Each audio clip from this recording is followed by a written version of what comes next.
Welcome to the Life Engineering Podcast. My name is Gabriela Embon, former chemical engineer, relationship coach, and author. In each episode, we'll uncover the wisdom, strategies, and tools to help you build thriving relationships and purpose-driven careers. My wish is that something shared in this space touches your heart, brings clarity, or gently guides you toward what you need most in your life right now. Thank you for being here. Let's begin now. Welcome back to the Life Engineering Podcast, where we explore how to create a life of no regrets in our careers, in our relationships, and the way we choose to live. I'm your host, Gabriela Embon, relationship coach and author of Becoming a Power Couple: 4 Pillars to Engineer Legendary Marriages. And I would like to start by asking you, if you ever found yourself looking back at a moment in your life and thinking, I knew that job was no longer right for me.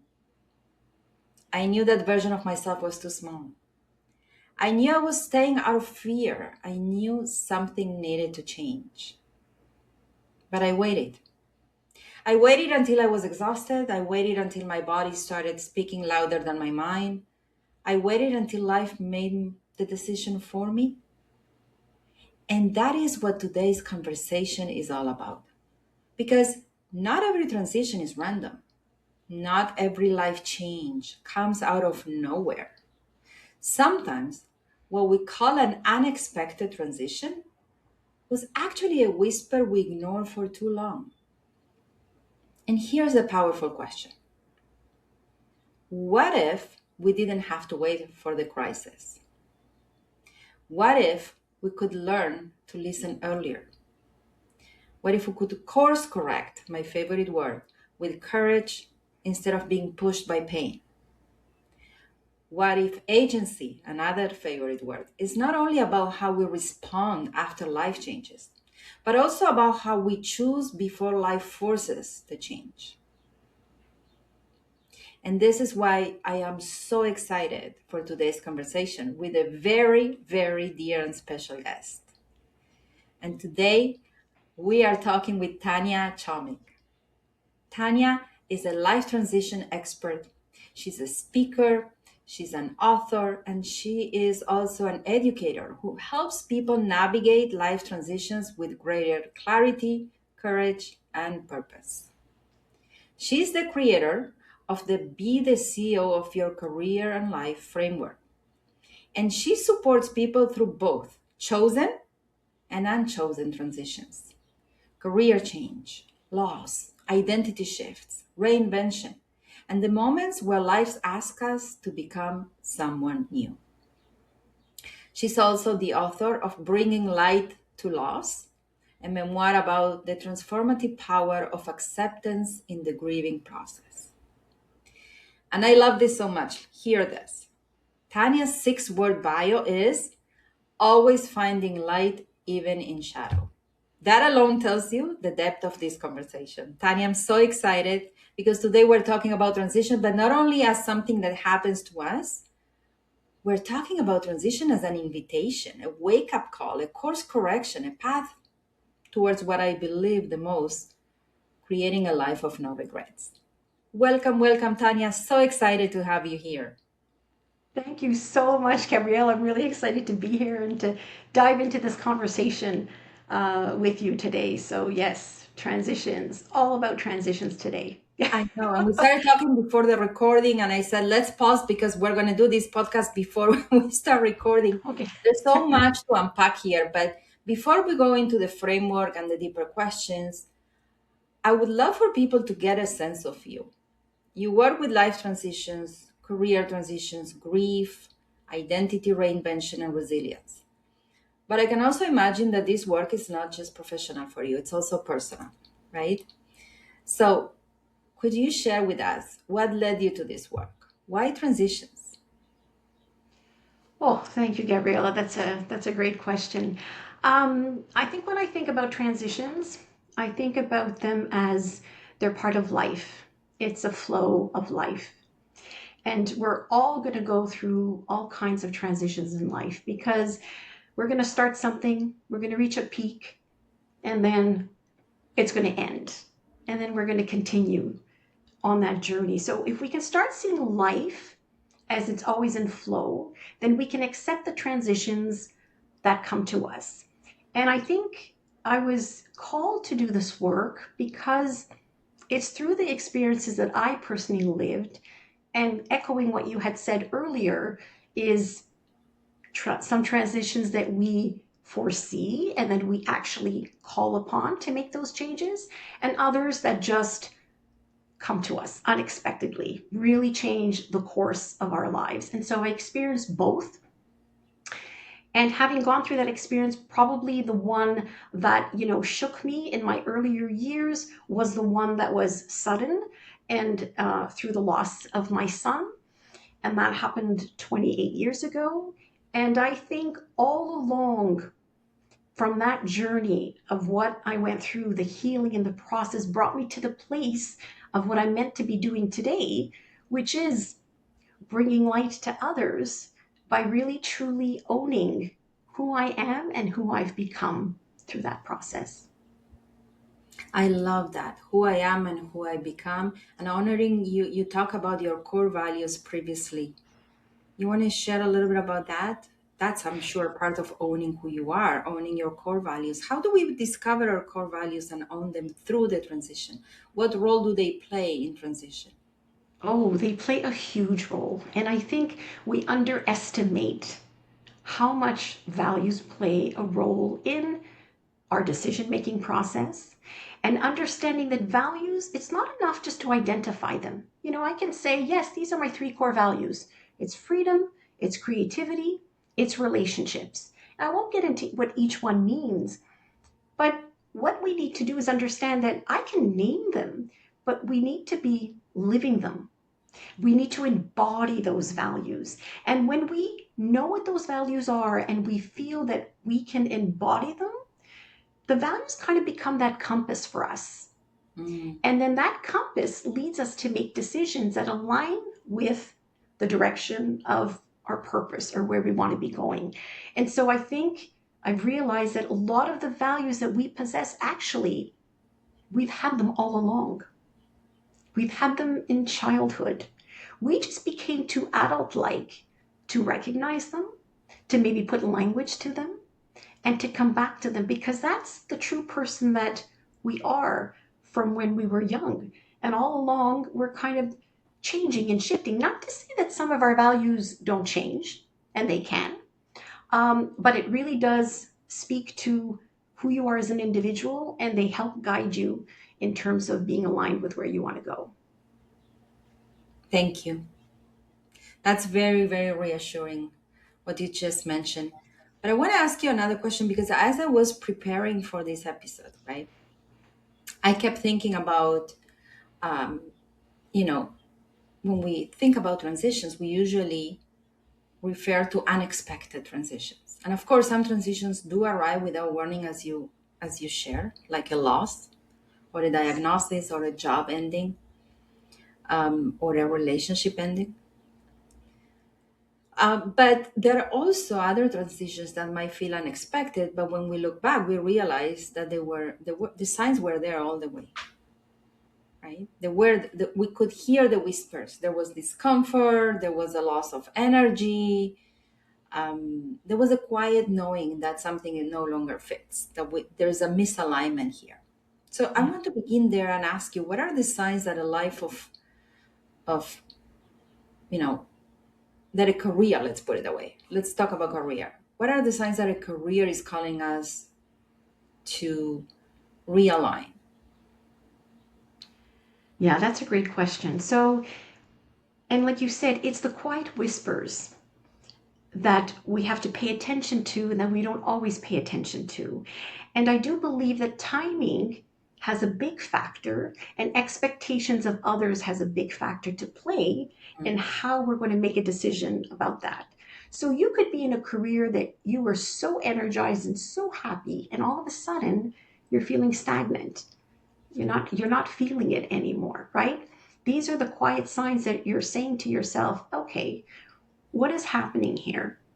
Is it me? Is it what's going on in my life that I'm showing up differently? Is it really the work?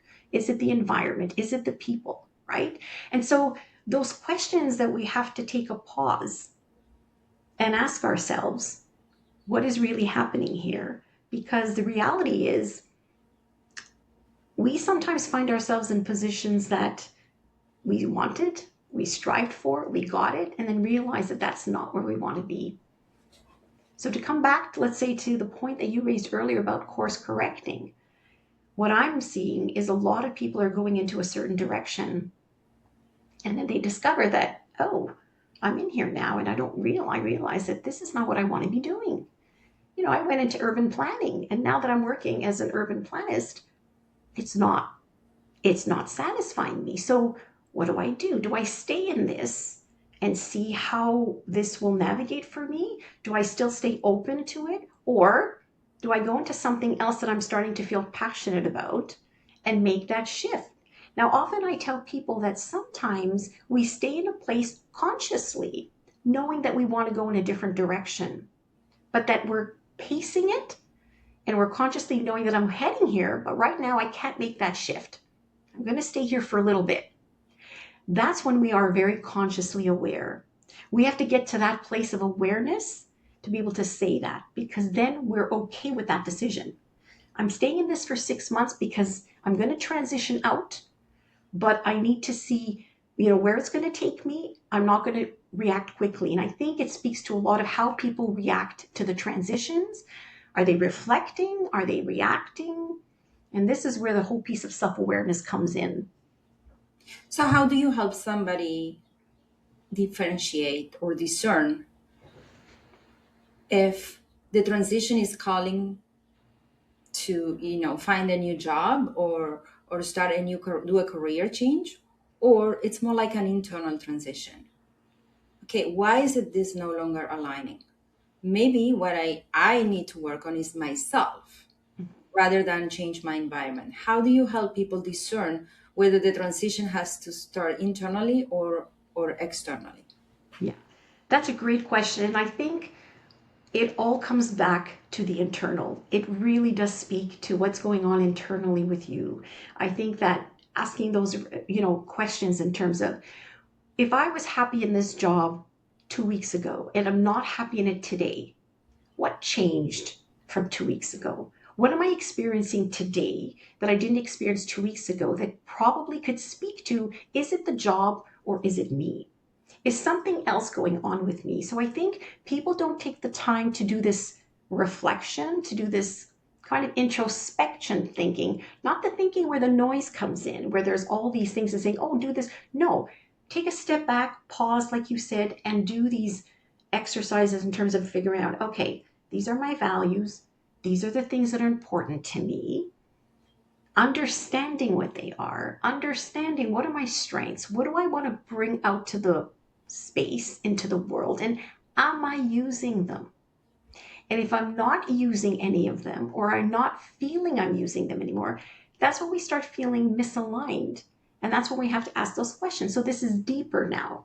This is more a little bit about me. It's not even so much about the job. And I think that's the difference, is allowing people the time and the space to do this introspective work. That will help bring clarity. And from that clarity, you'll make different decisions, whether it's in your career, in life, in marriage, whatever that is. I love how you put this in the right words, and you use the word clarity, because I find that clarity leads to a response and not a reaction. I think that sometimes we tend to change environments, change relationships, walk away from a situation, a relationship, a job, because we're not happy, as you said, but we do it as a way of correcting, thinking that the change is going to bring us the happiness. So it's coming as a reaction rather than a clear response and a course correction to what I want. So there's a difference between reacting and course correcting. I think course correcting comes with a lot of clarity.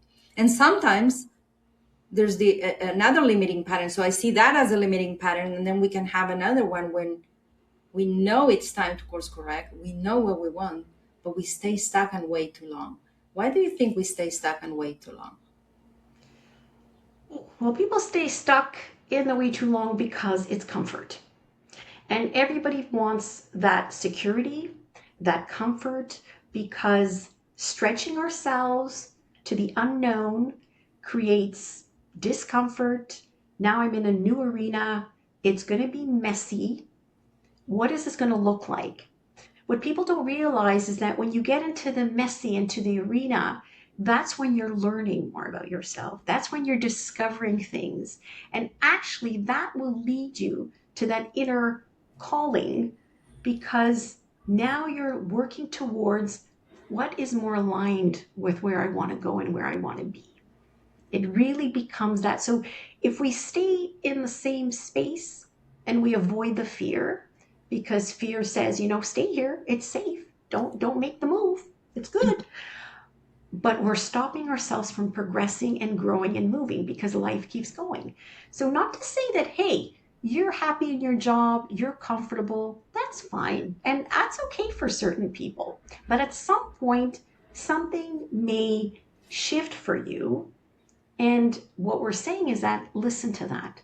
Listen to the shift. Because I always say, what starts feeling not good is a sign. It's actually saying, pay attention. And so this is where I feel very strongly about understanding this. When we talk about self-awareness, you brought up patterns, and self-awareness is more just understanding, okay, these are my values, but what are your reactions? What are your patterns? What are your triggers? What's the environment? Like it's huge. And that is a process of self-discovery. And that happens all through your life. So if you're open to learning and progressing, you're going to keep growing and moving with life, and you won't stay stuck. That's so beautiful. Beautifully said. I'm sure this requires faith in life, faith in taking the next step. But it also, I find that it requires understanding how the brain works, because what I see a lot of time is that people see resistance as a sign that it's not meant for me. And you talk about fear and fear of getting out of our comfort zone. I always say resistance is not a sign that it's not meant for you. It's actually probably the opposite. It's a sign that is meant for you. And because it's meant for you is that your brain, who wants to keep you in your comfort zone from, a survival perspective, knows that this is meant for you, and you might actually, transition and take a step forward. So I think that reframe about resistance, how people tend to see resistance as a sign from the universe that is not meant for me, it's a very simplistic way. And we want to look into, okay, I was expecting the resistance. I know my brain was going to do that. So I'm not going to give it its power, because we really get to, we have a choice. So let's talk about agency, because you created the Be the CEO of Your Career framework. And I love that language because, as I said, let's talk about agency. It brings me back to agency. What does it mean to be the CEO of your career and life? So when we look at CEO, it stands for, Chief Executive Officer. In this case, I have a different acronym for it. But the first thing I want to say is that being a CEO doesn't mean that you're controlling everything. What it means is that you're taking ownership of what you can control. And what you can control is the choices that you make, your mindset, your responses to things, your own learning, how much you want to learn and grow, and actually your next step. So when we think of CEO in my framework, C stands for clarity. And clarity means know yourself and know yourself well. That's that deeper self-awareness, those 7 pillars of self-awareness that Tasha Eurich speaks about. And I really, really, how should I say, use that framework because I feel it really embodies what self-awareness is. So when you have this clarity of, okay, I understand myself well, I know what's important for me, I know what the goals that I want to achieve, I know what I value. Now you've become empowered the E, to make intentional decisions rather than reactively, because that's your framework. Your framework is, this is who I am, this is what I know, this is where I want to go, and now I make decisions that align with that. So Stephen Covey once said, if the ladder is leaning against the wrong wall, you're going no place faster. So imagine your ladder on a wall, and you have so clearly indicated, these are my values, these are my strengths, these are the things that are important to me, and all that. Imagine how easy it becomes to make decisions. Things come your way. It's like, does this align with this? Nope. I'm going to say no to this, because that means I'm saying yes to myself. And when you have those empowered decision making framework, it then creates opportunities, and you're open to them. And that's where the O comes in. O stands for the opportunities, being open to them. And that's when you get out of staying stuck. So that's what the CEO framework is. I love frameworks. You're talking to an engineer. I love frameworks. Yeah. This is really what engineering your life is all about. This is so brilliant, so brilliant. Yesterday, I was teaching the life coaching certification, our group, and we were talking about the self-esteem formula, and I used the word authenticity. How living an authentic life is key to have a healthy self-esteem. So now that you're providing this framework, I just, it resonates so much. And maybe we'll talk about, maybe you want to be and giving one of the continuous education classes for our coaches that we offer, because I love it. Such a beautiful place, of a beautiful way of framing how important it is to have agency, to live a life of intention, to create an authentic life. Yeah. And course correction is what allows us to realize we don't need to have all the answers. We can course correct. Right, we can. And you know, when you said the word resistance before, it made me think that sometimes the resistance, it's not within ourselves, it's with the external. Right? And we sometimes we're on this path of self-discovery and we love where we're going, but the resistance comes from the people around you. And it's like, oh, what's going on here? Like, you're changing now, or you're becoming this, right? And that's where sometimes that struggle, it's not always within. It's the struggle to accept or not to let other people feel that they can take ownership of where you're going.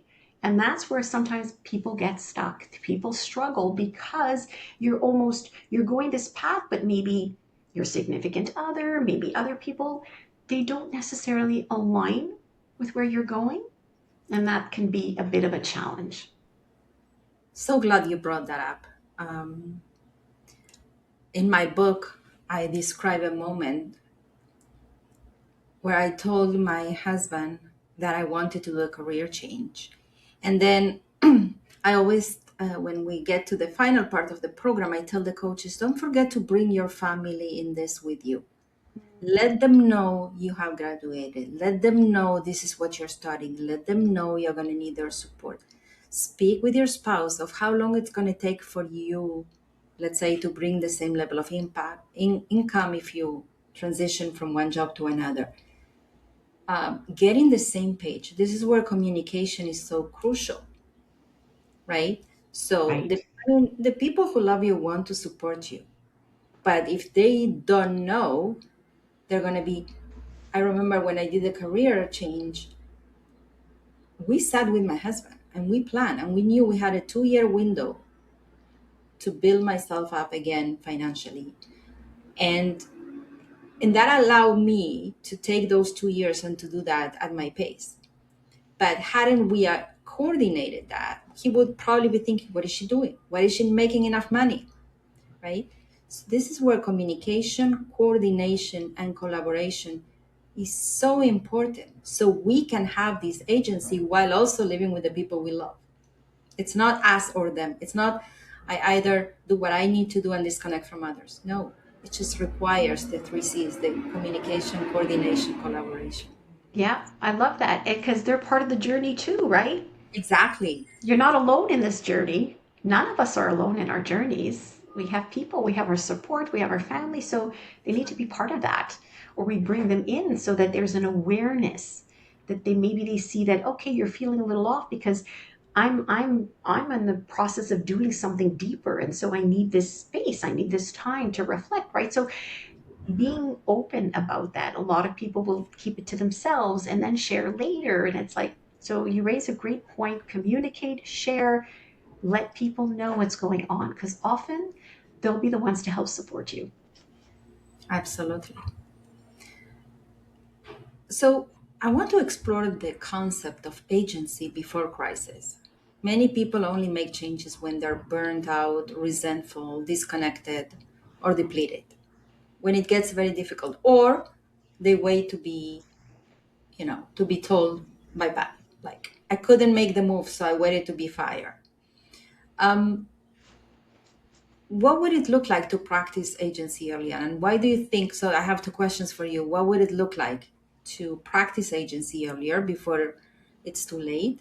And why do you think people wait too long? So, how to practice agency is by regularly checking in with yourself. So, how am I feeling right now? Am I feeling off? Do I feel content? Do I feel aligned? So, I think it's important to really regularly check in with yourself and reflect on your values in that process. Because if you're starting to feel off, you need to do a check in to see, okay, why am I feeling off? And maybe it's because the three things that I value the most, I'm not actually exercising them. Mm, So something is off here. And if I'm not exercising freedom, let's say, and I feel like I'm always boxed in, then this is why I'm feeling this discomfort and I'm not feeling good. So pay attention to that and listen to when you are feeling off, right? And notice the patterns that you're in, right? If you keep being in the same pattern, and things are not changing and you're still feeling the same, something eventually is going to give.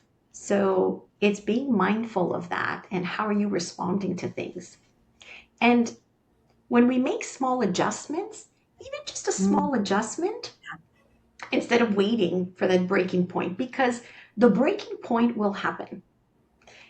If we are feeling uneasy and all these things are happening that, we're in a pattern, nothing is changing, I'm not feeling good, I'm not aligned with my values. If we don't start making the small little changes and steps, so listen to what's happening, then eventually there will be something and then it'll become, this is becoming, oh, what am I going to do? So the course corrections, they're much easier than actually doing a complete so nicely said. reinvention. Now, for some folks who are creative, reinvention is part of creativity, but that's because they've embraced that value of Mhm. creativity. And so they're okay with reinventing themselves because that's part of who they are. So that becomes natural for them. Yeah, that's so beautiful. Reinvention doesn't mean, a complete crisis, or I don't remember exactly the words you used, but I love the concept of the small steps, the small corrections. Okay, so we talk about what we can prevent, and we want to become aware and pay attention and not just live in autopilot. But sometimes we're very aware and life still brings us the unexpected. So I want to talk about the second type of transitions, those that we don't choose, because it can happen. And I know it happened to you, whether it's a loss, a change in health, a family situation, a career disruption that you didn't invite, you're not happy with, a door closing. So when life brings those unexpected transitions, how do we find light? How do we find meaning? An invitation inside it. So the first thing is, Gabrielle, is we don't find meaning right away. And Mm, I think the first thing that we have to honor is the loss and give ourselves time and space to accept, to heal. That will give us a new perspective, the time and the healing. And we don't have to find, and we don't have to rush to find that meaning, because sometimes it's through the healing that we can understand where we're going and what's going to happen next. So it's always about, okay, in this case, this happened. And I always say life happens, good things happen, and bad things happen. And they go hand in hand. It's just part of accepting that it's going to happen. Something will always happen that we don't expect. And it doesn't mean like it's not what happened to me 28 years ago is not something, an experience I would have ever chosen, but it chose me. And it chose me, and then I chose how to move forward. And so there's always going to be darkness in life. And amidst the dark clouds, there is light. There is always light waiting to be found. It's up to us to open our eyes and to see it, to follow it. But acceptance is the biggest one. And then who would have thought from that acceptance, from that experience, that I would be in a position today sharing the story of the loss of my son after 28 years, whether it's through conversation, through the memoir, and giving back to the Child Life program, the Montreal Children's Hospital. So I never would have anticipated this meaning 28 years ago. Look how long that meaning and that purpose. But the message was always there. The thread of helping people, of understanding, and healing myself was always there. But now it's come into something lighter. So showing people that island of struggle, we can get to the island of hope if we just open our eyes to it. What helped you accept? Because if I think, how do we accept when something is so painful, like the loss of a child, something that you go, this is not meant to happen. I'm meant to live first, not my children, right? Right. So I want to ask you, how do we accept such a tragedy? Or maybe the question should be, how did you accept? Because it's so personal. Yeah. What helped you? So I think what helped me was that I had my daughter was 5 years old at the time when I lost my son, and she was my rock. She gave me reason to wake up in the morning, to get her ready for school, to play that role of a mother that never ended. Because while I lost my son, I still had my daughter. And so she kept me in the role of mothering. And it was through her that she would share stories of her brother singing to her at night. And I'd be, shocked. And when she would say these things, that's when I realized that, you know what? He's always going to be with us. And so the love will always continue. And I think when I came to that place of realization that he was taken, I was chosen to be his mother, and he was chosen to be an angel. And now I have an angel that guides me every day. And that really opened the doors to feeling that I'm never going to be, he's never lost. He's just not with me in a different way, but he's always with me. And I feel that we have to honor the loss. We have to honor the child. We have to honor, whatever happened. Take the time to heal and be kind to yourself in the process. But I of course, I had angers. I went through the 5 stages of grief, the anger, the depression, the numbness, all of that. But every day I woke up and I thought, well, if I'm still alive, there's a reason for me to continue. And you may not understand the reason why that happened, and I never will. But maybe there was a reason it happened. Maybe he would have suffered if he was still alive. Like, these things come to your mind. But then I read something recently, and I think it really validated that in order to experience true freedom, you have to have non resistance, non judgment, and non attachment. And that's going to give you that enlightened living. And I think that's the space that I'm in. Nobody belongs to us. We can give birth to our children, but their path is destined to go where it's meant to go. And so if we can detach from that, then we could live life more fully and more joyfully. So Thank you for your message. Your words are so uplifting. thank you. I always say I don't need to understand why something happened to accept it. And I sometimes love that. our human brain cannot comprehend life's ways or Right. God's ways or whatever you believe in. Exactly. Exactly. And that's the biggest piece, Gabriela, is the acceptance. And a lot of people get stuck there. And it's the why me, the why me. And they stay in the victim. And that's the the island of struggle. And that's where you get stuck. So if we can ask different questions, not the why me, but what's next? What do I do now? What else is there for me to live? What else is there for me to do, right? It even changes the way you feel just by changing the question. Of course. And I want to ask you that question because I want to talk to you about something beautiful you are creating this October. Oh, thank you. Okay, you have to share with us. You're hosting a women's summit, and I know this is so aligned with your work around transition, self-awareness, courage, and women stepping more fully into their life. So, can you tell us more about the summit? Absolutely. Thank you for bringing that up. So it's the Empower Her Summit. This year it's happening in the West Island, Sunday, October 4th. And this all came through a vision.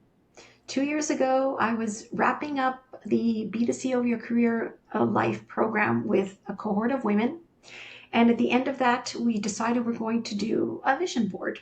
So we got together and we all created our vision board. And as they were creating theirs, I was thinking of what can I do to create visibility for these women who've just finished the program. Some of them are pivoting, some of them are going into entrepreneurial life. And I came up with this, I'm going to create a summit and called it the Empower Her Summit. And it's about rising and leading and thriving. And I wanted it to be more than just a place where women come together and connect and network.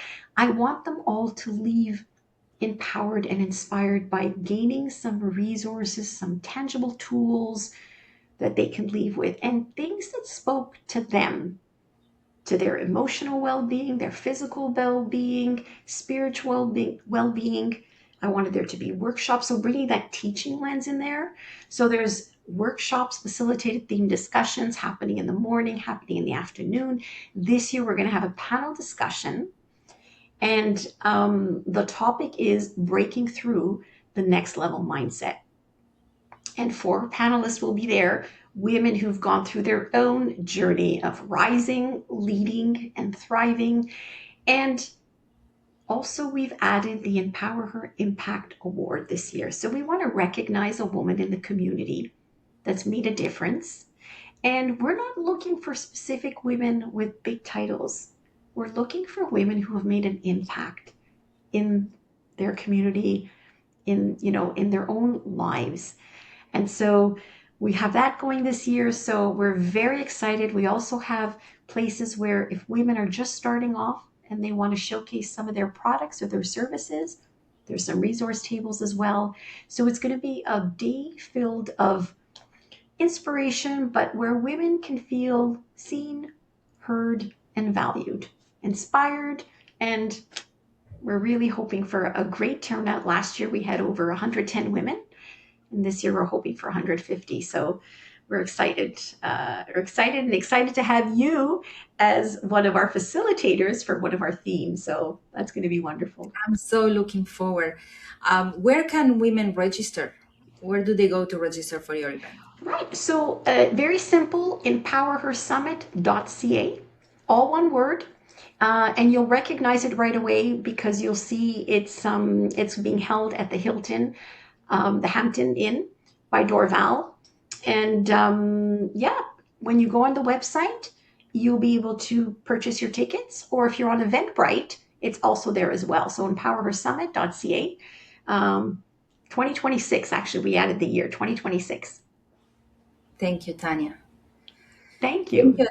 Thank you so much for this beautiful and meaningful conversation. And for, for sharing your heart with us, your expertise with so much grace and so much inspiration and hope. I feel like this was a treat for me. Thank you. Thank you so much. I was really happy to be here and to talk about this really important topic of transitions because let's face it, it's universal. We're all going through transitions of some kind. And in that transition, we're grieving something because we're either shifting identities or we've lost someone or, shifting even in our own relationships, right? There's transition. So with every transition, there is a loss. And we need to honor that and be okay with saying, I am grieving this, but it's part of the healing, it's part of the growth, and we just keep going. There's growth and there's the O in the CO, the opportunity that comes up. Yes, Love that. That absolutely. has so much hope. Thank you so Thank much, you. Tanya, for being here. And for everyone listening, I want you to take a moment after this episode. First of all, share it. Share it with another person, not just a woman. Share it with any person that you love, because we all go through this transition. And ponder, where's life already whispering to you? Not shouting, not breaking things open, just whispering. Where do you already know something needs your attention? Maybe it's your career, maybe it's your relationship, maybe it's your health or your identity. Or maybe it's the dream you keep postponing or the conversation you keep avoiding. Please don't wait until the whisper becomes a crisis. Listen now, because your life is not something you're supposed to drift through. Don't create an over the shelf life, as I always say. Your life is something you're invited to engineer with intention through course correction. And when you do that, you choose consciously.